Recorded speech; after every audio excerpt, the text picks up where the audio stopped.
दोस्तों, पुराने वक्तों की बात है कि बसरा शहर में एक नेक दिल बादशाह हुकूमत करता था, जिसकी दो बेगमात थीं। लेकिन इन दोनों से उसे औलाद की नेमत नहीं मिली थी। उसने हर मुमकिन कोशिश की। डॉक्टर, हकीम, पीर फकीर से लेकर खैरातो ज़कात तक शायद ही कोई रास्ता बाकी रहा हो जिस पर अमल ना किया हो। जिसने जो भी तजवीज़ दी उस पर फौरी अमल किया गया, मगर कोई भी हल मुअस्सर साबित नहीं हुआ। आखिरकार बादशाह मायूसी का शिकार हो गया और सोचने लगा कि शायद उसके मुकद्दर में औलाद है ही नहीं। दोस्तों, एक दिन बादशाह को खबर मिली कि शहर में एक फकीर आया है, जिसकी दुआओं से बहुत से लोग अपनी मुरादें पूरी कर रहे हैं। बादशाह ने सोचा कि क्यों ना ये तरीका भी आजमा लिया जाए। चुनाचे वो अपनी दोनों बेगमात को लेकर फकीर की झोंपड़ी में पहुंच गया। दोस्तों, बादशाह और उसकी दोनों बेगमात ने फकीर को सलाम किया, लेकिन फकीर खामोश रहा। थोड़ी देर के बाद बादशाह खुद ही कहने लगा कि शाह साहब, हमारे औलाद नहीं है। आप खुदा से दुआ करें कि वो हमारी मुराद पूरी कर दे। फकीर कुछ देर तो खामोश रहा, फिर कहने लगा कि खुदा के काम में किसी का कोई इख्तियार नहीं है। तो बादशाह बोला कि शाह साहब, खुदा अपने नेक बंदों की ज़रूर सुनता है और आप मुझे अल्लाह के नेक बंदे मालूम होते हैं। अगर आप दुआ करेंगे तो शायद हमारी झोली खुशियों से भर जाए।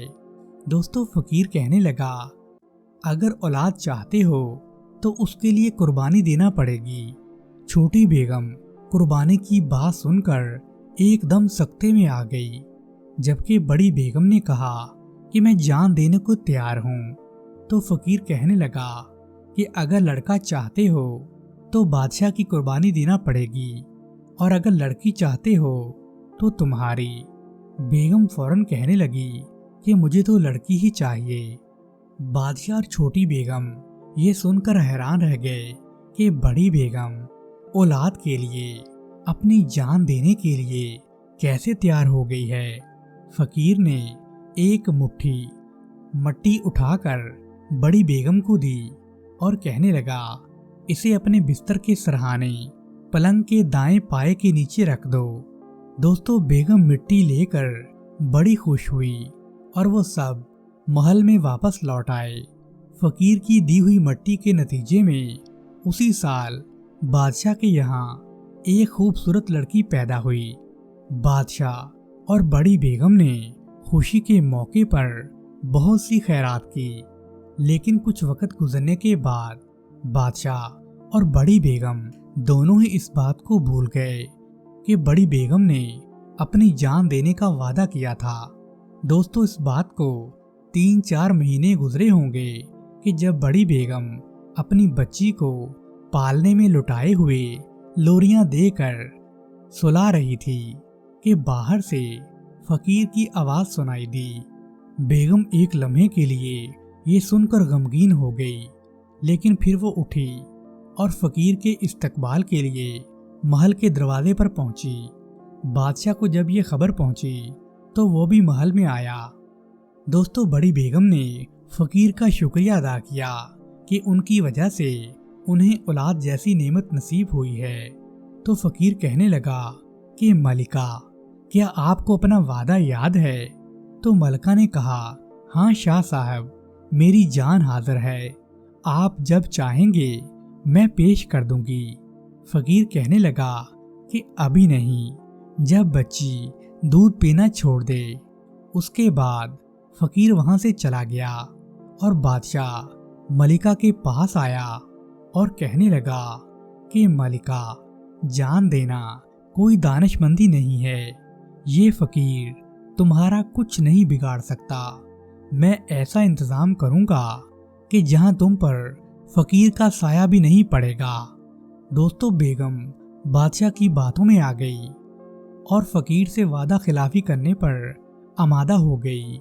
बादशाह ने कहा कि मैं तुम्हारे लिए ایک لوہے کا محل بنواؤں گا جس کے اندر میں ہر طرح کی سہولیات بناؤں گا اور تمہیں کوئی نقصان نہیں پہنچے گا۔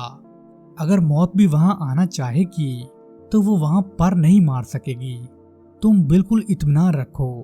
بیگم اس پر خوش ہو گئی اور بادشاہ سے کہنے لگی، اچھا تو بہت جلد ایسا محل بنوا دیں تاکہ میں اور میری بچی اس میں پہنچ جائیں۔ دوستو، بادشاہ نے ماہر کاریگروں کو بلایا اور صرف 5 دنوں میں ایک مضبوط لوہے کا محل تیار ہو گیا، جہاں بیگم اور اس کی ننھی بیٹی کو رہنے کے لیے بھیج دیا گیا۔ ہر ضروری آسائش کا پوری طرح سے خیال رکھا گیا۔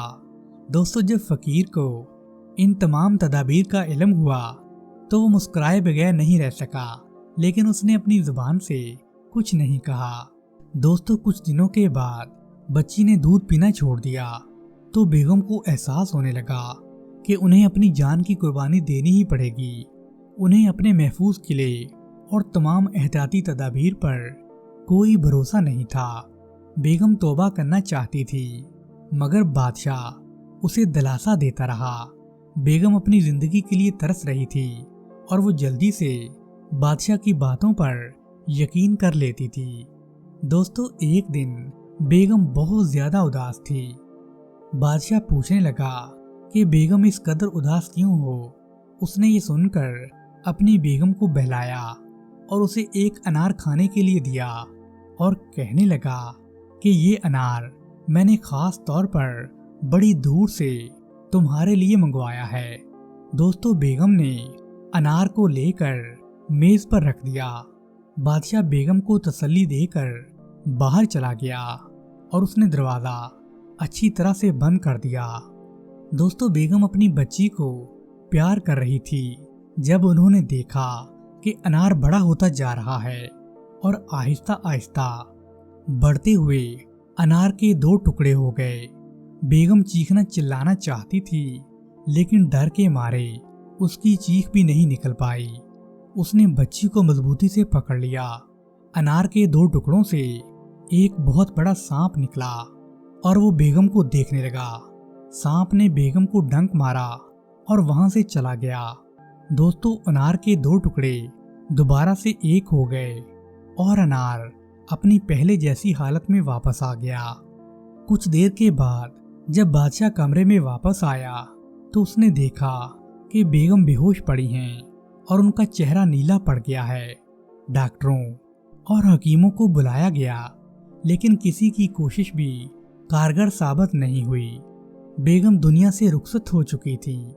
دوستو، وہ بچی کی دیکھ بھال چھوٹی بیگم کی ذمہ داری بن گئی۔ اس نے کچھ دن تو بچی کی بڑے پیار و محبت سے پرورش کی، لیکن بڑی جلدی ہی اس نے بچی کا خیال رکھنا چھوڑ دیا اور چھوٹی بیگم یہ سمجھنے لگی کہ یہ بچی بڑی ہو کر بڑی بیگم کہلائے گی اور وہ سوچنے لگی کہ کسی طرح اس سے چھٹکارا حاصل کیا جائے۔ دوستو، ایک رات بیگم نے بچی کو 2 آدمیوں کے سپرد کر دیا اور انہیں ہدایت دی کہ اسے دور کسی جنگل میں لے جا کر قتل کر دو، اور وہ سوچنے لگی کہ اگر بادشاہ کو کچھ بھی معلوم ہوگا تو وہ کوئی نہ کوئی بہانہ بنا دے گی۔ دوستو، وہ دونوں آدمی جب بچی کو لے کر جنگل پہنچے تو انہیں اس معصوم سی بچی پر بڑا ترس آیا۔ انہوں نے بچی کو قتل کرنے کی بجائے ایک درخت کے نیچے ایک ٹوکری میں رکھ دیا اور آپس میں کہنے لگے کہ اگر اس بچی کی قسمت میں زندگی ہوئی تو یہ بچ جائے گی، ورنہ کوئی جنگلی جانور اسے کھا جائے گا۔ دوستو، جب بچی کو بھوک لگی تو اس نے رونا شروع کر دیا۔ ایک ہرنی جو اپنے بچوں کو پاس ہی دودھ پلا رہی تھی، اس نے بچی کی آواز سنی اور وہ بچی کے پاس آئی اور اسے چاٹ چاٹ کر پیار کرنے لگی۔ بچی نے رونا بند کر دیا۔ بچی کو ایسا لگا جیسے اسے اپنی ماں کا پیار مل گیا ہو۔ دوستو، صبح سویرے ایک لکڑہارا جو لکڑیاں کاٹنے کے لیے جنگل میں آیا تھا وہ وہاں سے گزرا تو اس نے دیکھا کہ ایک ہرنی ایک چھوٹی بچی کو چاٹ رہی ہے اور بچی انگوٹھا چوس رہی ہے۔ لکڑہارے کو اس پیاری سی بچی پر بڑا رحم آیا۔ وہ اسے اٹھا کر اپنے گھر لے گیا۔ لکڑہارے کی بیوی بچی کو دیکھ کر بڑی خوش ہوئی۔ انہوں نے اسے فاطمہ کہہ کر پکارنا شروع کر دیا۔ بچی کے آنے کے بعد ان کے گھر میں تو جیسے خوشیاں آ گئیں اور فاطمہ تیزی سے بڑی ہونے لگی۔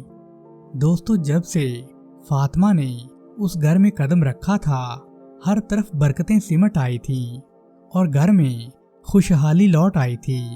لکڑہارے کی بیوی اپنی اولاد کو زیادہ محبت دیتی تھی اور ان کا خوب خیال رکھتی تھی، مگر لکڑہارا خود اپنے بچوں سے کہیں زیادہ فاطمہ پر توجہ دیتا تھا۔ اس سے بیوی کے دل میں فاطمہ کے لیے حسد کی ایک چنگاری سلگنے لگی، لیکن وہ لکڑہارے کی موجودگی میں اپنے جذبات کا اظہار نہیں کر پاتی تھی۔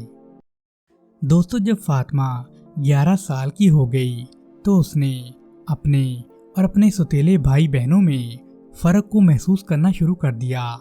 ایک دن جب لکڑہارے کی بیوی نے اسے غصے سے گھورا، فاطمہ کے دل کو بڑا گہرا دکھ پہنچا اور وہ چھپ کر رونے لگی، یہاں تک کہ روتے روتے اسے نیند آ گئی۔ اس نے خواب میں اپنی ماں کو دیکھا جو کہ اس کے آنسو پوچھ رہی تھی اور اسے پیار کر رہی تھی۔ دوستو، اسی روز لکڑہارا بڑی خوشی سے گھر آیا اور وہ اپنی بیوی کو اشرفیوں سے بھری تھیلی دے کر پوچھنے لگا کہ بیگم فاطمہ کہاں ہے؟ جب سے وہ ہمارے گھر آئی ہے، ہمارے گھر کی تو قسمت ہی بدل گئی ہے۔ بیوی کی خاموشی پر لکڑہارے نے خود ہی فاطمہ کو تلاش کرنا شروع کر دیا۔ اس نے دیکھا کہ فاطمہ کمرے کے ایک کونے میں سو رہی ہے۔ اس نے فاطمہ کو جگایا اور پوچھنے لگا کہ بیٹی کیا بات ہے؟ تو فاطمہ کہنے لگی کہ کوئی پریشانی نہیں ہے۔ لکڑہارے نے فاطمہ کو دلاسا دیا اور سب نے مل کر کھانا کھایا۔ دوستو، وقت گزرتا گیا اور فاطمہ ایک خوبصورت لڑکی بن گئی۔ ایک دن جب وہ جنگل میں اپنی گائے چرا رہی تھی کہ اس نے وہاں ایک شہزادہ دیکھا۔ شہزادہ جو کہ ایک ہرن کا پیچھا کرتے ہوئے اپنے ساتھیوں سے بچھڑ گیا تھا، اب وہ تھک کر اور پیاس سے بے حال تھا۔ فاطمہ کی معصومیت اور خلوص نے فوراً ہی شہزادے کے دل کو چھو لیا۔ فاطمہ نے شہزادے کی جب یہ حالت دیکھی تو اس نے پوچھا، کیا آپ کو پیاس لگی ہے؟ اگر آپ دودھ پینا پسند کریں گے تو میں ابھی گائے کا تازہ دودھ نکال دیتی ہوں۔ پانی تو یہاں نہیں ہے، لیکن اگر آپ چاہیں تو میں آپ کو اپنے گھر لے جا سکتی ہوں جہاں پر آپ پانی پی سکیں گے۔ دوستو، فاطمہ کی یہ پیشکش اور اس کی سادگی نے شہزادے کو بہت متاثر کیا اور وہ فاطمہ کے ساتھ اس کے گھر کی طرف چل پڑا۔ فاطمہ نے گھر پہنچ کر اپنی ماں سے کہا کہ اماں، یہ مہمان بہت دور سے آئے ہیں اور انہیں پیاس لگی ہے، میں انہیں پانی پلانے کے لیے یہاں لے کر آئی ہوں۔ فاطمہ کی باتیں سن کر اور شہزادے کو دیکھ کر فاطمہ کی ماں ایک دم حیران رہ گئی۔ شہزادہ جس کی شان و شوکت اور زیبائش بادشاہی تھی، اس کو دیکھ کر فاطمہ کی ماں بڑی متاثر ہوئی۔ دوستو، فاطمہ نے شہزادے کو پانی دیا۔ جب شہزادے نے اپنی پیاس بجھائی تو وہ وہاں سے رخصت ہو گیا۔ جب لکڑہارا شام کو گھر واپس آیا تو اس نے اپنی بیوی کو بڑا خوش دیکھا۔ اس نے وجہ پوچھی تو بیوی نے سارا واقعہ سنا دیا اور اس نے خواہش ظاہر کی، کاش یہ شہزادہ ہماری فاطمہ سے شادی کر لے۔ تو لکڑہارا مسکرانے لگا اور کہنے لگا کہ اگر اللہ نے چاہا تو ہمیں فاطمہ کے لیے ضرور اچھا رشتہ ملے گا۔ دوستو، شہزادہ جب اپنے محل واپس پہنچا تو اس کے دل و دماغ میں صرف فاطمہ کا خیال تھا۔ اس کی صرف ایک ہی آرزو تھی کہ کسی طرح سے اس کی شادی فاطمہ سے ہو جائے۔ اس نے اپنے دوستوں سے اس بارے میں بھی مشورہ کیا، لیکن وہ جانتا تھا کہ بادشاہ سلامت اس رشتے کو کبھی قبول نہیں کریں گے۔ دوستو، بادشاہ کے وزیر کا بیٹا शहजादे का बड़ा अच्छा दोस्त था और उससे शहजादे की ये हालत देखी नहीं जा रही थी और महल में भी अफरा तफरी का आलम था, क्योंकि शहजादा खाना पीना कम कर चुका था और वो हमेशा सोचों में गुम रहता था। बादशाह भी इस सारी सूरत हाल पर बड़े परेशान थे। उन्होंने कई बार कोशिश की कि शहजादा उनसे अपने दिल की बात कहे, लेकिन शहजादा हर मर्तबा मौजू को टाल देता था। बादशाह ने शहजादे के दोस्तों से भी सच्चाई जानने की बड़ी कोशिशें की, मगर उनसे भी कोई मालूमात नहीं मिली। वजीर से मशवरे भी हुए, लेकिन कोई भी काबिल अमल हल तलाश नहीं किया जा सका।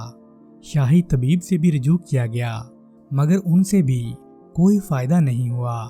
दोस्तों, आखिरकार वजीर के बेटे ने अपने वालिद के सामने सब कुछ खोल के रख दिया और एतराफ़ कर लिया कि शहजादे की परेशानी का हल सिर्फ एक ही है। वजीर भी इस मसले पर सोच विचार में पड़ गया कि इस सारी सूरत हाल का हल आखिर कैसे निकाला जाए। उन्हें कोई भी सीधा रास्ता दिखाई नहीं दे रहा था। वजीर ने अपने बेटे से कहा कि मुझे लकड़हारे के गांव में ले चलो, मैं सारी सूरत हाल का खुद अपनी आंखों से जायजा लेना चाहता हूँ। उसका ख्याल था कि शहजादा इस हद तक असर न लेता अगर वो लड़की महज एक लकड़हारे की बेटी होती। बल आखिर उन्होंने फैसला किया कि वो भेष बदल कर गांव का दौरा करेंगे और पता लगाएंगे कि वो लड़की आखिर किसकी बेटी है। वजीर को यकीन था कि लड़की को देखकर वो इस नतीजे पर पहुंच जाएंगे कि वो किसकी बेटी है। अगर वो लकड़हारे की बेटी होती तो उसमें लकड़हारे या उसकी बीवी की कोई ना कोई खसूसियत जरूर होती। दूसरे दिन दोनों बाप बेटा देहातियों का रूप बदलकर लकड़हारे के गांव पहुंचे। दोस्तों, शाम ढल रही थी। वजीर ने गांव वालों से पूछा कि चौपाल कहाँ है, तो उन्होंने बताया कि इस छोटे से गांव में कोई चौपाल नहीं है, बल्कि एक लकड़हारा रहता है जो पहले जंगल से लकड़ियां काट कर अपने खानदान का पेट पालता था, मगर अब उसने अपना कारोबार बढ़ा लिया है और वो छोटे छोटे जंगलों के ठेके लेता है। उसका घर ही चौपाल का काम देता है, जहां मुसाफिर आकर रात गुजारते हैं। दोस्तों, वजीर और उसके बेटे ने मजीद मालूमात हासिल करने की कोशिश की कि आखिरकार लकड़हारे की जिंदगी में ये तब्दीली कैसे आई। तो गांव वाले कहने लगे कि ये तब्दीली तकरीबन 12-13 साल पहले आई, जब लकड़हारे को जंगल में एक छोटी बच्ची मिली थी। उसके बाद से जैसे उसकी किस्मत ही बदल गई, उसके घर में खुशहाली और बरकतें आना शुरू हो गईं। दोस्तों, वजीर और उनके बेटे ने ये तहैया कर लिया कि वो लकड़हारे के घर जरूर जाएंगे और खुद देखेंगे कि आखिर हकीकत क्या है।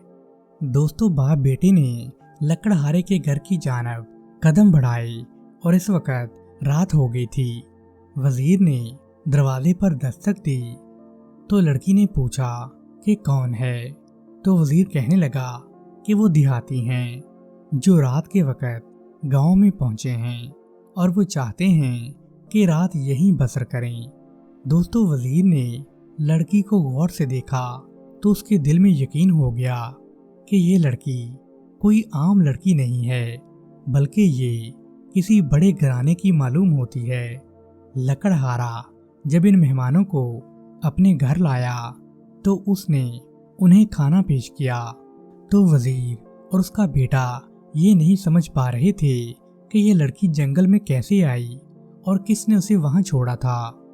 दोस्तों, अगली सुबह वो दोनों बाप बेटा नाश्ता करने के बाद उस गांव से रुखसत हो गए और उन्होंने सोचा कि जब तक पूरी कहानी सामने नहीं आ जाती वो बादशाह से इस मामले में कोई बात नहीं करेंगे, क्योंकि वो जानते थे कि बादशाह को उनकी बात पर यकीन नहीं आएगा। उधर शहजादा, वजीर, मलिका और शहजादे के तमाम दोस्त भी इसी ख्याल में थे कि किसी तरह शहजादे की परेशानी का हल निकले। तभी एक खबर जंगल में आग की तरह फैल गई कि शहर में एक बहुत बड़ा फकीर आया है। बादशाह ने जब ये खबर सुनी तो मलिका ने बादशाह को और बादशाह ने वजीर को मशवरा दिया। आखिरकार तय पाया कि वजीर फकीर के पास जाएगा और शहजादे के इलाज के बारे में पूछेगा ताकि दरबार और महल की परेशानी खत्म हो। दोस्तों, वजीर फकीर के पास पहुंचा और फकीर से कहने लगा कि शाह साहब, शहजादे का कोई इलाज करें क्योंकि उसकी वजह से महल में बड़ी परेशानी है। फकीर ने बहुत देर तक खामोशी इख्तियार की, गोया वो शहजादी की परेशानी की जड़ तक पहुंचने की कोशिश कर रहा हो। बल आखिर फकीर ने कहा कि शहजादा ठीक हो जाएगा, लेकिन उसके लिए उसे लकड़हारे की लड़की से शादी करना होगी। दोस्तों, ये सुनकर वजीर बड़ा हैरान हुआ और पूछने लगा कि बाबा जी, ये कैसे मुमकिन है। फकीर ने मजीद कोई तफसीलात ना देते हुए ये बात कही कि आहिस्ता आहिस्ता सब कुछ वाज़ेह हो जाएगा। दोस्तों, वजीर मजीद कुछ पूछे बगैर वहां से चला गया और दरबार में आकर उसने सारी बात बादशाह को साफ साफ बता दी। ये खबर महल में फैल गई और हर कोई भी यही चाहता था कि शहजादा पूरी तरह से ठीक हो जाए। मलिका, वजीर और दीगर मशीरान ने बादशाह से गुजारिश की कि वो फकीर की बातों पर अमल करें। जब कोई और रास्ता नजर नहीं आया तो बादशाह इस फैसले के लिए मजबूर हो गए और उन्होंने वजीर के जरिए लकड़हारे को शादी का पैगाम भेजा। दोस्तों, लकड़हारा ये खबर सुनकर बड़ा खुश हुआ, मगर वो कहने लगा कि हम बादशाह के शाही मियार के मुताबिक नहीं हैं। ना तो हमारे पास इतना बड़ा महल है और ना ही हमारे पास हीरे जवाहरात हैं। तो वजीर आजम कहने लगा कि बादशाह खुद इस बात का फैसला करेंगे। दोस्तों, शादी की तारीख तय पा गई और तैयारियां शुरू हो गईं। बादशाह की तरफ से लकड़हारे के घर बहुत सारी कीमती चीजें भेजी गईं ताकि शादी की तकरीबात में कोई कमी न रहने पाए। जंगल को पूरी तरह से साफ कर दिया गया, खूबसूरत बागात बनाए गए और उस इलाके को दुल्हन की तरह सजा दिया गया। दोस्तों, मुकर्ररा दिन पर शादी की तकरीब हुई और फातिमा, जो कि कभी एक लकड़हारे की बेटी हुआ करती थी, अब वो एक शहजादी बनकर महल में पहुंच गई थी और लकड़हारा अब एक छोटी सी रियासत का मालिक भी बन गया था, जो बादशाह ने अपने तवस्सुत से उसे दिलवाई थी। दोस्तों, फातिमा और शहजादा अपनी इस नई जिंदगी से बड़े खुश थे। 1 साल के बाद उनके यहाँ एक लड़का पैदा हुआ, जिसकी खुशी में पूरी सल्तनत में जश्न मनाया गया। बादशाह की सल्तनत और लकड़हारे की रियासत दोनों में जश्न का समा था। दोस्तों, जब सब लोग जश्न मना रहे थे तो उसी वक्त वो फकीर महल के दरवाजे पर पहुंचा और महल में खबर पहुंचाई गई कि एक फकीर दरवाजे पर आया है। तो मलिका ने खैरात के तौर पर कुछ चीजें फकीर को भेजी, लेकिन फकीर ने उन्हें वापस कर दिया और कहने लगा कि मुझे तुम्हारी खैरात की कोई जरूरत नहीं है। मलिका ने बादशाह को ये बात बताई और बादशाह कहने लगा कि शायद ये वही फकीर है जिसने शहजादे की शादी लकड़हारे की लड़की से करने की तजवीज़ दी थी। इस ख्याल के आते ही बादशाह ने वजीर को दरबार से तलब किया और सब महल के दरवाजे पर जमा हो गए। तो वजीर ने फकीर को पहचान लिया और इज्जत व एहतराम के साथ उसका इस्तकबाल किया। फकीर को बादशाह और मलिका अपने साथ अंदर ले जाकर एक बड़े कमरे में एक ऊंचे तख्त पर बिठा देते हैं। तो फकीर ने कहा कि बच्चे को मेरे पास लाया जाए। दोस्तों, मलिका खुद बच्चे को लेकर फकीर के पास आती है और उसे फकीर की झोली में डाल देती है। फकीर ने बच्चे को दवा दी और फिर बादशाह से मुखातब होकर कहने लगा कि ये लड़की लकड़हारे की बेटी नहीं है, बल्कि ये एक बादशाह की शहजादी है। और उसने सारा वाकया बयान किया कि किस तरह اس نے دعا کی تھی کہ اگر لڑکی چاہیے تو ملکہ کی جان کا نذرانہ دینا پڑے گا، اور اگر لڑکا چاہیے تو بادشاہ کی بڑی ملکہ نے لڑکی کی خواہش ظاہر کی، لیکن بادشاہ کے کہنے پر وہ اپنے وعدے کو بھول گئی، جس کے نتیجے میں اسے ایک سانپ نے ڈس لیا اور ملکہ مر گئی۔ تو یہ لڑکی پھر چھوٹی بیگم کے زیر کفالت آ گئی، لیکن چھوٹی بیگم نے اسے بوجھ سمجھا اور اسے جنگل میں مرنے کے لیے چھوڑ دیا۔ لیکن خدا کے خوف سے 2 آدمیوں نے لڑکی کو جنگل میں زندہ چھوڑ دیا، جہاں سے لکڑہارا اسے اپنے ساتھ اپنے گھر لے آیا، اور فقیر کہنے لگا یہ سب خدا کی مرضی سے ہوا ہے۔ دوستو، فقیر نے بادشاہ کو بچے کی مبارکباد دی اور نئی شہزادی کو بھی اس کے بچے کی مبارکباد دی، جو کہ اب بادشاہ کی بہو بن چکی تھی۔ فقیر نے بچے کی پیشانی پر بوسہ دیا اور وہ پھر محل سے رخصت ہو گیا۔ دوستو، اس واقعے نے جشن کی خوشیوں کو 4 چاند لگا دیے۔ دوستو، پھر بادشاہ اور ساری رعایا ہنسی خوشی رہنے لگے۔ دوستو، اگر آپ کو یہ کہانی پسند آئی ہے تو ہمارے چینل کو سبسکرائب کریں۔ شکریہ۔